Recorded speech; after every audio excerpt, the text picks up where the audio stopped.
Depuis 40 ans, pour Oscar, c'est le même rituel. Chaque année, il vend des petits objets religieux pour la fête de Notre-Dame de la Salette, de 3 à 5 euros chacun.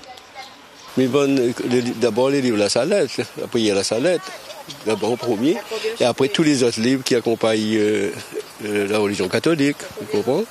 Les potes, les bracelets, les chapelets, les tableaux, tout objet religieux, et puis tout ce que les gens ils demandent aussi, voilà, les comme ça. À quelques pas de lui, ces vendeurs, ou plutôt ces vendeuses de fleurs, à l'image d'Edwige, elle vient faire du commerce à la fête de la Salette depuis 3 ans. Avec des bouquets à des prix défiant toute concurrence. Des fois, le prix augmente, des fois c'est 1,50 €, des fois c'est 1 €, parce que plus cher que ça, on ne peut pas non plus. Parce que les gens n'y achèteront pas aussi. Hein. Ouais. Voilà quoi. Sinon, il fait trop cher. Ben oui.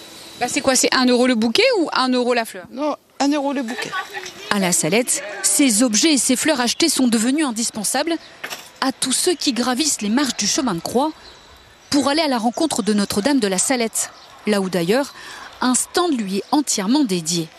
C'est toutes les statues de la Salette, la première apparition, c'est le deuxième et la troisième apparition, les petits bougies 1,50 €, les neuvaines 9 €, et puis le livre pour les messes, le chemin de croix, les neuvaines aussi, et les rosaires.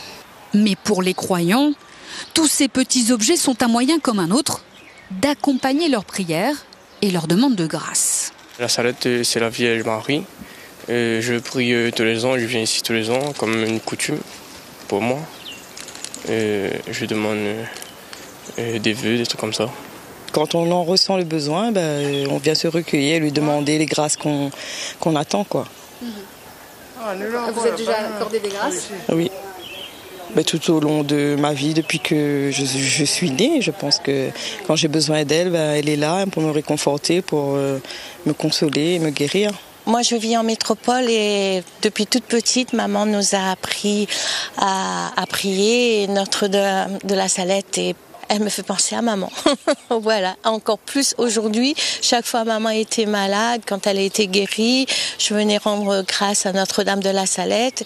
Et là, malheureusement, elle est partie. Mais on sait, au moins, elle ne souffre plus notre maman, mais Notre-Dame de la Salette veille sur nous.